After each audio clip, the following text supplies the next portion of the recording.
Greetings, my name is James Curtis Geist. Welcome to Teachers Anonymous. And today I'll be sharing part 3 of my stories from Park West High School on 50th Street and 10th Avenue. And so this story is about Councilman Miguel Martinez. So I was teaching a government class, and the council person for the students and for Washington Heights was Miguel Martinez. So I had called his office and asked him to come and visit the kids, and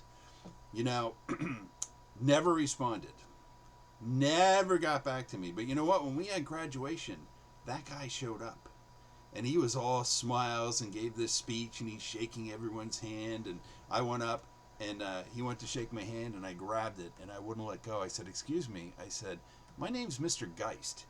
Oh, you're the history teacher. You invited me to come to class. I go, "That's right." I said, "And I'm going to tell you something, Councilman, that if you don't come and visit these kids next year in my government class," I said, "I'm going to make sure that you're not speaking at graduation next year." "Oh, I'm going to come visit your kids." "Okay, well, the next year comes. Call again." No response. So I said to the students, "Well, let's learn something about government." I said, "The squeaky wheel gets the oil." So I wrote down the phone number on the board, and I said, "Well, if you want the councilman to come and speak, just call this office number and say, 'We want you to come to our government class.'" This was great.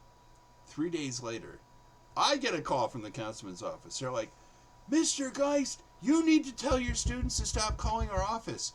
We are going to come and visit you." I said, "Well, give me a day and give me a time." And so they did. And so the kids learned something about civics, about the importance of making phone calls, reaching out to your local council person. So I informed my principal and assistant principal, "Hey, the councilman's coming. Would you guys like to come and hear him speak?" Nah, they had no interest. Okay. Well, we prepared. The kids, we talked about the neighborhood. We talked about needs that they had. They came up. I said, "We don't want to just bring problems. Maybe we have some suggestions." So the kids had suggestions and ideas and questions. And, the councilman so enjoyed it that his staff person's like, "Okay, we got to go." And he said, No, I want to stay for another class." So 2 of my government classes got to hang out with the councilman. So, so that worked out really well. And then the following year, the councilman was arrested for stealing $500,000 from a slush fund, or he had some fund somewhere in his office, and he stole $500,000. So, I'll just say this: that if you're going to be a council person and you want to steal money, just be nicer to your constituents, because maybe you'll get more cards for Christmas. So that's my Councilman Martinez story. Another story is, I used to have, well, before I get to that, I had a young lady. Her father was a building superintendent, and she said, "Mr. Geist, you talk about how government is supposed to help people, and we have to move out of our apartment in a month. My dad's the superintendent of this building. What can we do?" And I said, I said, "I don't know the law." I said, "But let's find out who your council person is, and there must be someone who's in charge of housing." I said, "And then they will know all the city laws." So I called up. We went to the computer lab. We looked up who her council person was. I called up, found out who the housing person was, and they set up a date to meet with the family. And as a result of them meeting, now this isn't Councilman Martinez, but they met with the housing person and found out that for every year that you work as a superintendent, when they're going to lay you off or let you go, you get this to live there for a month for every year you work there. So that guy had worked there 16 years.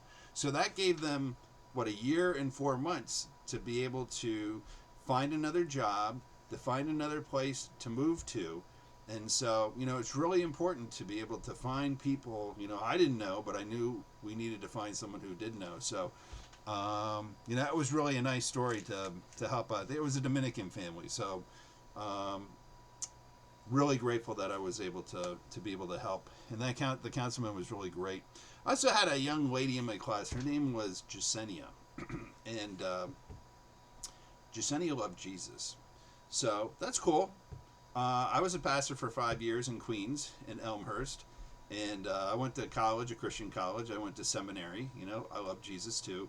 But man, this girl talked. I mean, talked all the time. So I'm trying to teach, and it's a Regents class. These kids have to pass the Regents to graduate.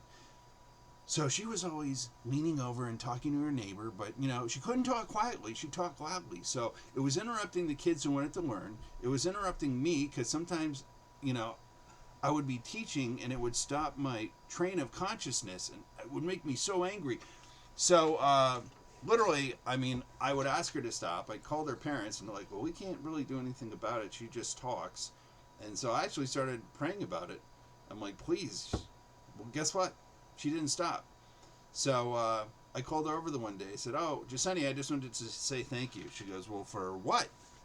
I said, well, you know, thanks to you, I said, I've become an atheist. She goes, what?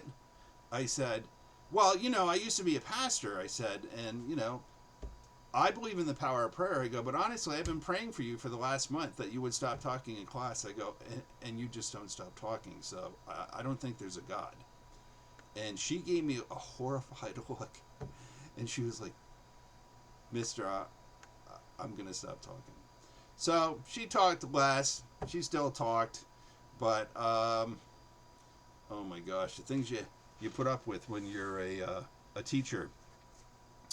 Two more stories, and this is 9/11. So what was that? September 1st of 2001 was the terrorist attack, and so I was in New York City that day. I'm not going to get into the story of that day at Park West, but I had neighbors. I lived in Queens at 3409 41st Street. So I was on 41st Street by 39th Avenue by Steinway Street. I was right on the border of Long Island City and Astoria.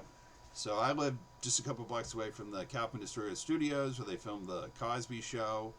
And so, and WFAN radio was over there too as well. So Jimmy and Jill. So I see them at the bodega, and she had red hair, he had brownish hair, and he worked in a building. He was a janitor in a building that was next to the towers, and he said to me, man, he said, you can't believe all the stuff that we found on top of the building, you know, airplane parts, and there were other things I'm not going to say, you can figure it out, but, you know, he saw horrible stuff on top of his building, and so 2 weeks later, I go to the corner bodega and I see Jill, and she looked terrible. I'm like, hi, Jill. She's like, hi. And so on the way out, I said, well, do me a favor, say hi to Jimmy for me. And she goes, what? She goes, you didn't hear? She goes, Jimmy's dead. He died of a heart attack. And I'm like, oh my God, I'm so sorry. I'm so sorry.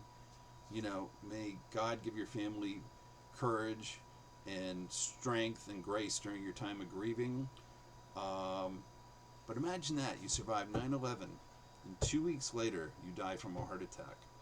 And then I used to have a young man. His name was Osama, and I believe he was Pakistani. Little kid. Young. He was a little young man. And so after the attack, I said to him, Osama, I want to give you 2 bits of advice. I said, number one, I said, if you're going to live in America, you might want to think about changing your name.